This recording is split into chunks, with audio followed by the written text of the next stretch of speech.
So I recently watched this movie called Kill Bill, and I was listening it to in a crowded room, so I couldn't really hear what they were saying, and I only watched to the point where she killed that Japanese lady, um, if that she wanted to get revenge on. So this is a review of the movie up to there, and I only watched it like I kept on watching it because Olga, my friend, told me it's a good movie, so I just cringed and I squirmed until that part, and I was like, okay, I'm leaving.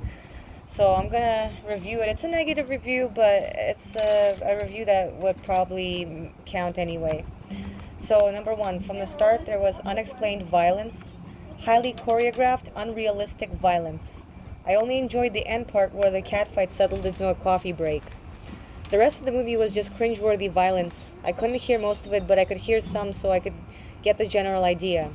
All this violence was justified with a scene where she looks dead because, as it is later explained, she was beat up by a group of, I think it was 5 people.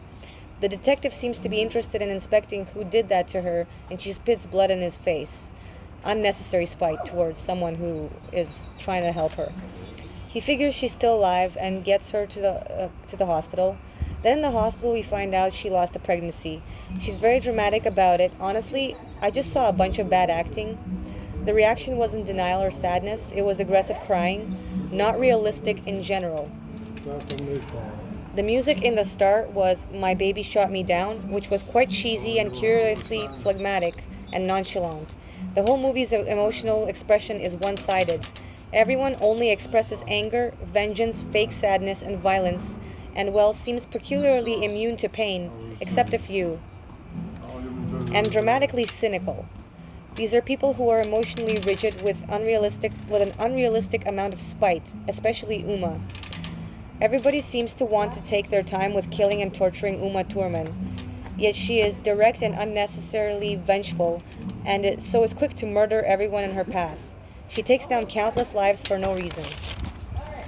Since she has such superior skill, she can potentially neutralize many without resorting to bloody murder. Also, I have a curious question. Why do so many people hate her? I will leave that question open for discussion. The whole movie seems to be go, go, go, bam, bam, bam.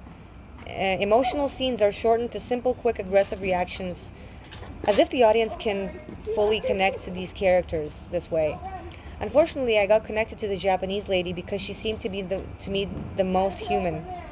She was one of the villains. I wonder what this teaches people unconsciously. Think about it. The bad guy has multifaceted emotions. The heroine is cold, machine-like, and unnecessarily vengeful. She just goes overboard with the vengeance. To me, it just seemed like a rigid woman who channels all her feelings into anger and just needs an excuse to release all that garbage onto someone. I could go on and on about how the emotions in this movie are unrealistic. It seems as though every emotion is just an excuse to show unraveling of more and more cringeworthy violence. Some violence of the bad guys, not directed at Uma, is just a fast paced, quick and dirty way to illustrate how evil they are, and thereby justifying to the audience that they're evil and must be slayed. This movie is meant to be enjoyable, or sorry, hold on. I'm gonna read this part. In any case, I might be wrong, but it just seems so strange to me how 5 people could have caused her so much damage, yet an entire room full of highly trained samurai could not even scratch her. This movie is meant to be enjoyable to people who are lacking in emotional intelligence, unaware of or even oblivious of their own emotions. They're the kind of people that are always in a rush and like everything in life to be fast. They're the kind of people that are easily brainwashed.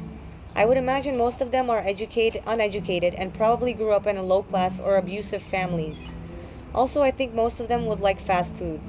They're also unaware of the possibility that they may have been abused as children and are enduring childhood trauma. Therefore, seeing all that violence seems okay to them, since they have endured violence directed at them for no reason. They also probably do not have moral values, or if they do, these values are primitive, unsophisticated, unstructured, and uncomplex. For example, bad guy is evil, must kill bad guy. Those kind of moral values. Maybe I'm wrong, but one thing's for sure, these are definitely not idealistic genteel types of people. I may be wrong about everything, yet I could say for sure that up to the part with the death of the Japanese lady, I did not enjoy the movie one bit. I was squirming in my chair. The thing is, the movie was grotesquely violent, and violence seems to be the meat of the movie. It was lacking in realism in the modern age. For example, there's lawyers and stuff in real life and crime investigators, and it was lacking in adequate emotional development. I could not connect to the main character not one bit. Also, the movie was against my moral values. Everything just seemed to be just everything in the movie just seemed to be overcompensated by more and more violence. I was waiting for some kind of easing of tension by some form of peace treaty or ultimatum, but was disenchanted. Also, I do not stand for cruelty. Excessive vengeance is also a form of cruelty. I don't enjoy movies that glamorize violence in general.